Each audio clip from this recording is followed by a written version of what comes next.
Olá meus amigos, bem-vindos a mais um Conexão ID. Conexão ID é um programa do Sistema Mundial de Missões que visa conectar a igreja que saiu para fazer missão com a igreja que ficou para prover o sustento missionário. E neste programa nós temos trabalhado para incentivar pessoas, ministros, igrejas, ministérios a ter um maior envolvimento missionário.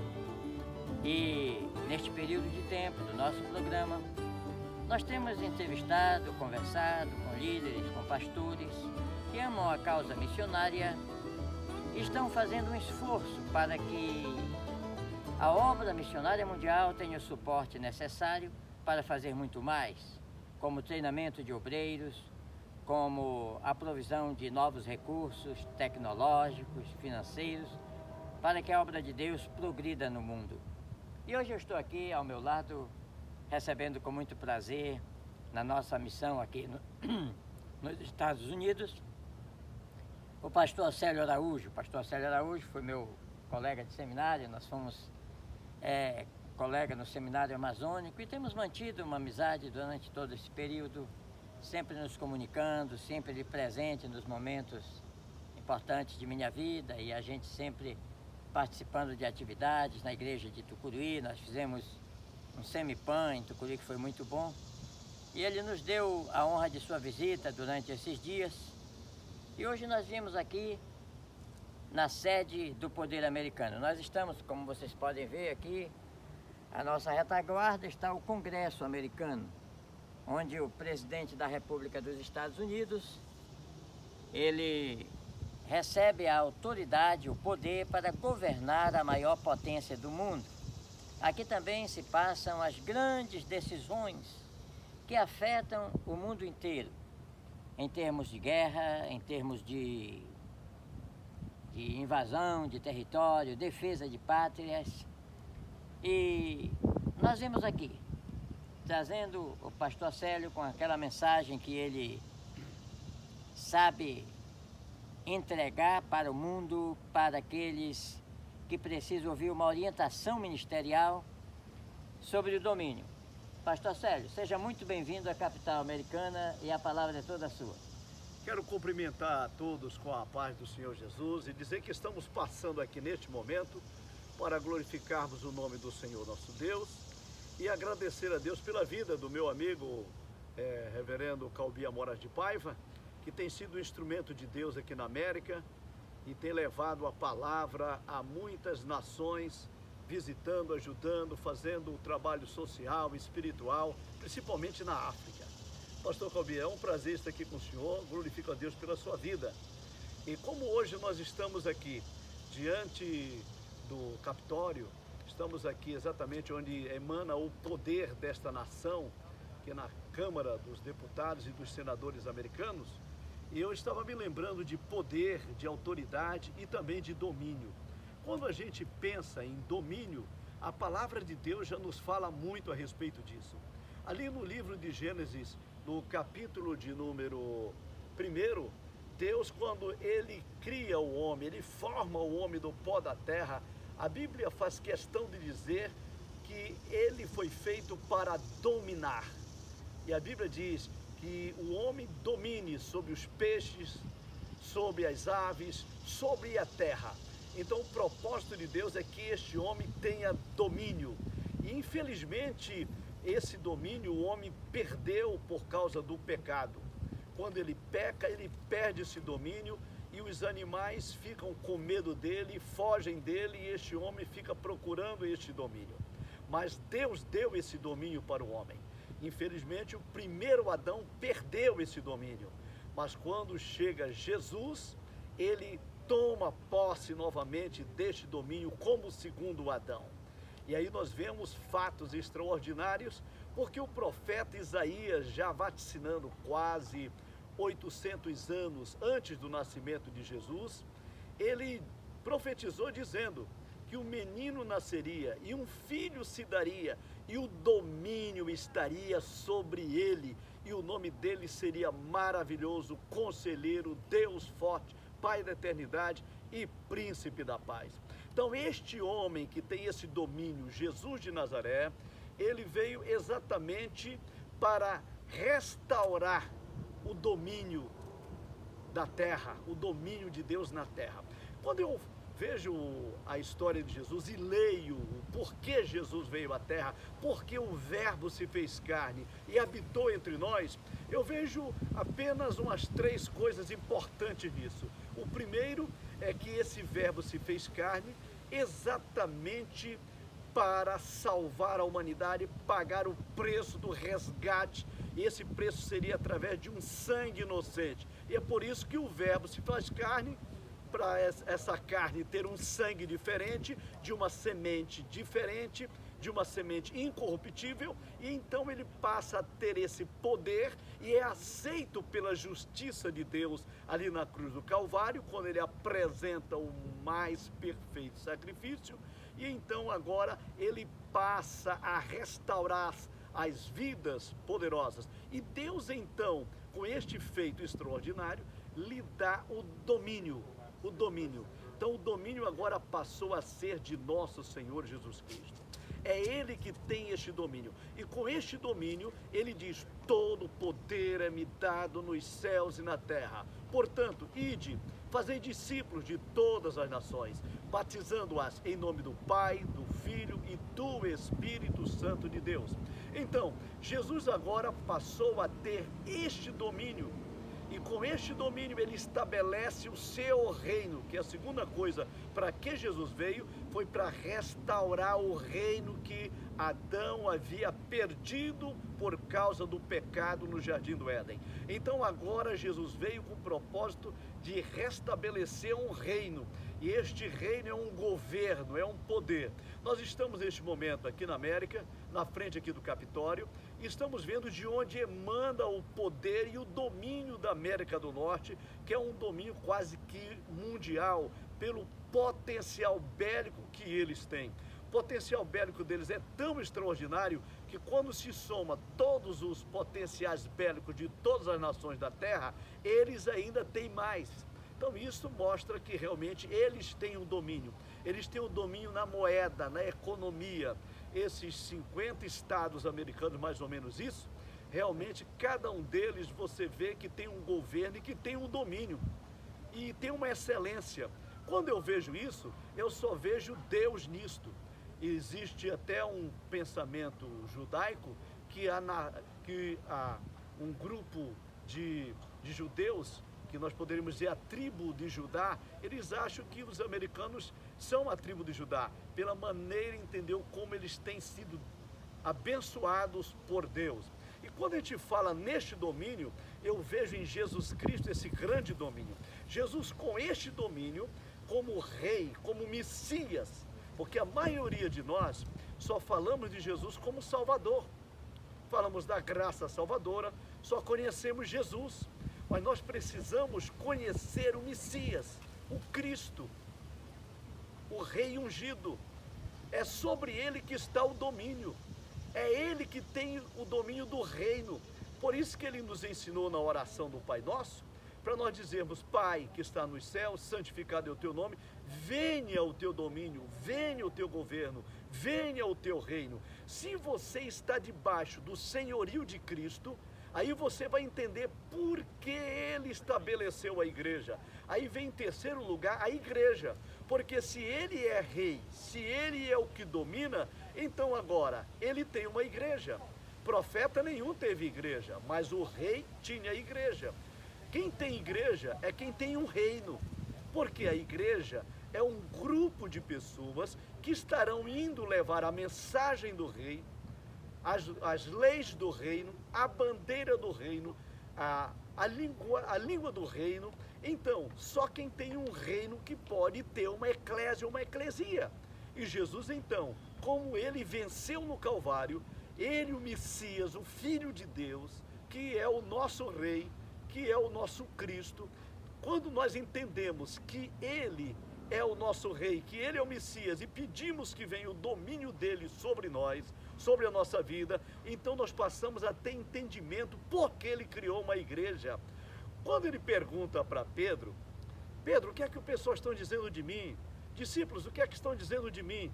E uns diziam que ele era Elias, profeta, Jeremias, profeta, ou algum dos profetas. Jesus disse: não, o profeta, quem é o profeta é João Batista. Ele é o último profeta nascido de mulher a exercer o ministério profético do Antigo Testamento. E Jesus então disse para eles: não, não é um profeta, eu não sou um profeta como vocês estão pensando. Eu estou entregando as mensagens de Deus, mas eu não vim para ser profeta, eu vim para ser rei, para ser Messias. Eu sou o Messias. É aí que o Espírito Santo usa Pedro, e Pedro fala: tu és o Messias, tu és o Rei, tu és o Cristo, o Filho do Deus vivo. E Jesus então explica: não foi carne nem sangue quem te revelou, porque isso é uma revelação de Deus. Ninguém conhecia o rei, o novo rei. Pela genealogia, se naqueles dias Israel fosse liberto do jugo romano, quem seria o rei seria Jesus. Pela genealogia, ele tinha todo o direito, através tanto de Maria quanto de José. Então, mas Jesus está agora dizendo: bem, já que vocês estão vendo que eu sou o rei, que eu sou o Messias, então eu vou estabelecer a minha igreja, e as portas do inferno não vão prevalecer contra ela. Isso é importante, a gente entender que este domínio está sobre ele. E quando eu me submeto ao domínio de Cristo, com o seu senhorio sobre mim, aí eu passo a ser um cidadão do reino, um cidadão dos céus. Aí a bênção de Deus, ela vem sobre mim porque eu estou debaixo deste domínio. E com este domínio eu passo a ter o poder de Deus, o poder de Cristo, o poder do reino sobre mim, para mim também dominar as nações. Pede-me as nações por herança e eu te darei. É aqui que nós estamos falando com o pastor Calbi, que nós temos essa oportunidade de levar essa mensagem genuína, poderosa, do reino de Deus. E esse reino está entre nós. Esse reino é o domínio dele, é o governo dele, que precisa ser levado através da mensagem genuína do Evangelho de nosso Senhor Jesus Cristo aos milhões que estão aí na terra. Milhares e milhares de pessoas estão precisando de ouvir a mensagem desse rei, desse reino, essa mensagem de Cristo, a mensagem que traz vitória, a mensagem que traz prosperidade, a mensagem que faz você sair do reino das trevas e vir para o reino da luz, no Filho do seu amor. Que Deus te ajude, que Deus te abençoe. Não quero ser muito prolixo, levar muito à frente, mas essa mensagem ela é muito profunda. Medite nisto, o domínio de Deus sobre a sua vida. Faça a oração do Pai Nosso: venha o teu reino, venha o teu domínio sobre mim, manda em mim, e o nome de Deus vai ser glorificado, e o nome de Jesus vai ser exaltado na sua vida. Pastor Calbi, é neste rumo que nós estamos indo, e estamos falando deste domínio maravilhoso do Messias. É verdade, pastor. Nós estivemos falando ainda hoje pela manhã a respeito do domínio que vem acerca de uma doutrina que o mundo precisa compreender, entender, ser alcançado por ela. E nós estamos falando a respeito do domínio islâmico no mundo. Os islâmicos que vieram 610 anos depois do cristianismo, eles conseguiram implantar o domínio e o regime muçulmano em muitas nações do mundo. Estabeleceram os seus regimes, montaram suas leis e estão até decapitando os cristãos.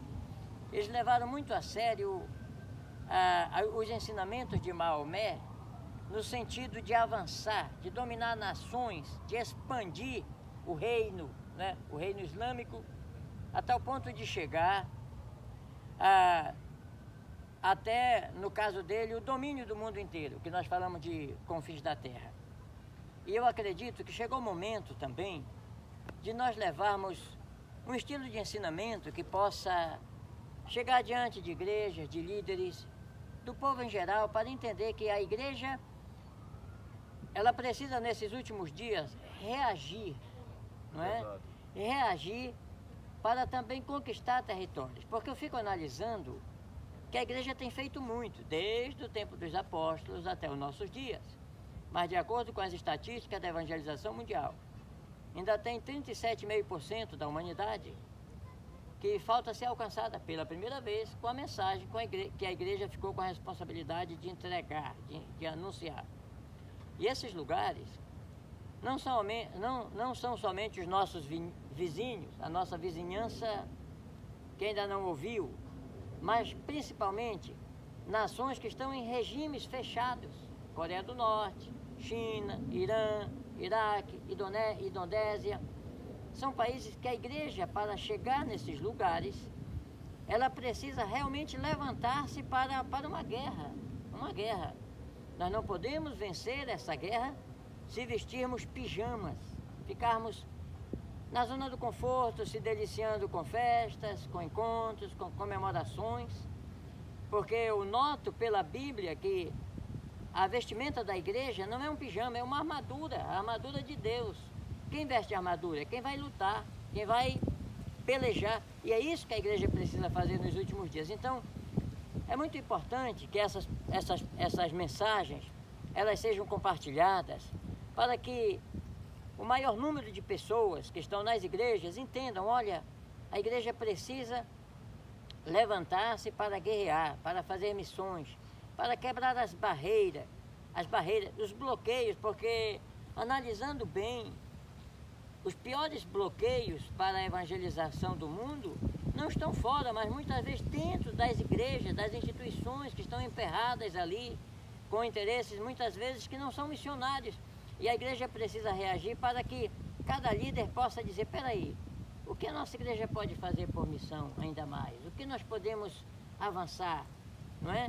Eu acho que esses ensinamentos, desse domínio, é muito importante que seja compartilhado. Então, olha, compartilhe um vídeo como este, compartilhe na sua rede de amizade, para que nós possamos influenciar outras pessoas, porque eu sempre digo, pastor, no projeto Igreja para Todas as Nações, que nós que amamos a causa missionária, nós devemos provocar outras pessoas a fazer missão, incentivar, né? Provocar no bom sentido, porque esta foi a provocação que Jesus veio fazer. Ele disse, uma vez convidaram Jesus para comer, ele disse, olha, a minha comida e a minha bebida é fazer a vontade do meu Pai e completar a sua obra, né?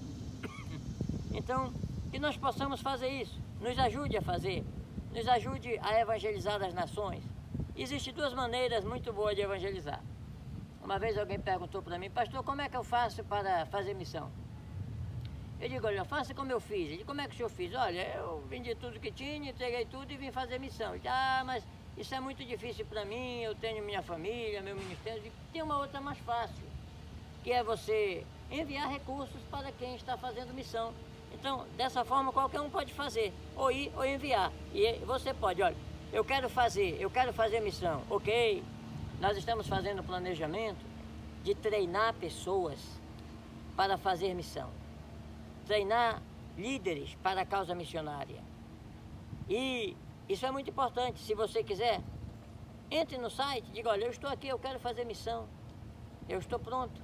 Ou então, se você diz assim, olha, eu não quero sair para fazer missão, mas eu quero que os meus recursos saiam para as missões. Você pode fazer um compromisso missionário, ajude o missionário, pode ser na sua igreja, pode ser a secretaria de missão da sua igreja. Colabore com as missões no mundo, faça alguma coisa pela causa missionária, porque vai chegar um dia que haverá uma prestação de conta. E você pode dizer, Senhor, eu não fui, mas eu enviei, eu provi recursos. Né?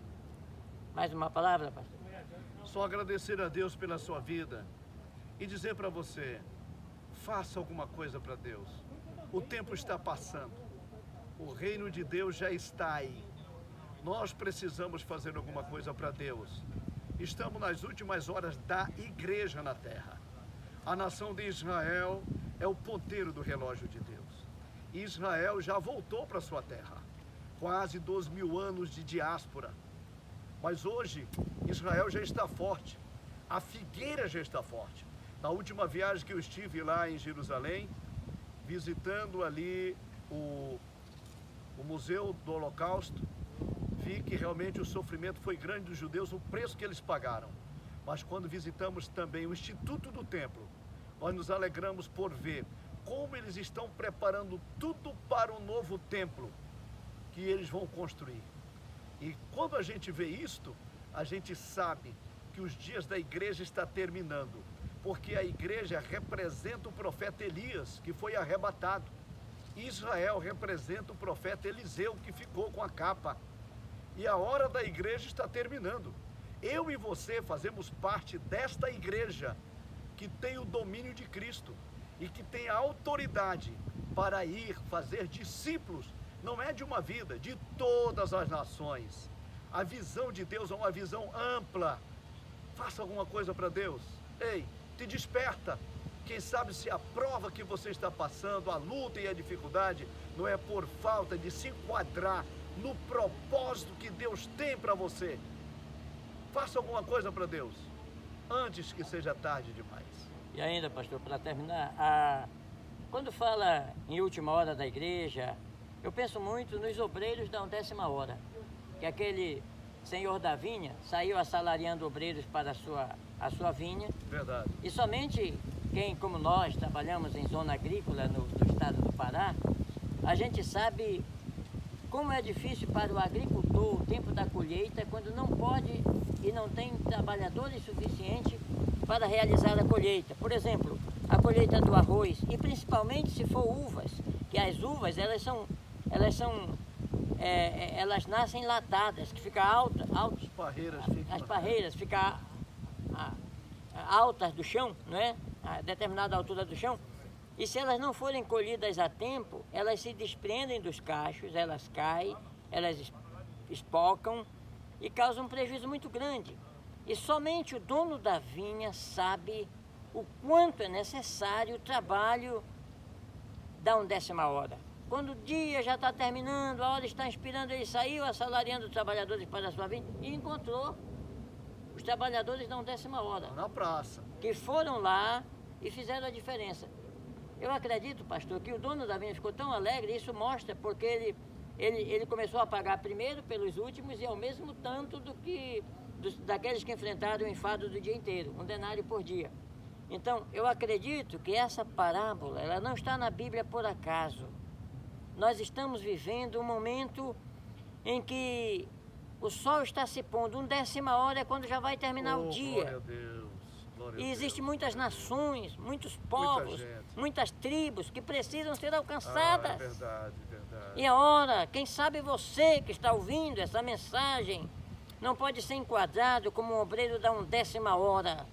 Levante-se para fazer alguma coisa. Olha, se você fizer isso, você será recompensado pelo Senhor da vinha. Porque foi este o exemplo que ele colocou na Bíblia para que nós entendêssemos que seria assim. Muito obrigado, que Deus abençoe e compartilhe esse vídeo. Obrigado, pastor. Obrigado, o Senhor te abençoe.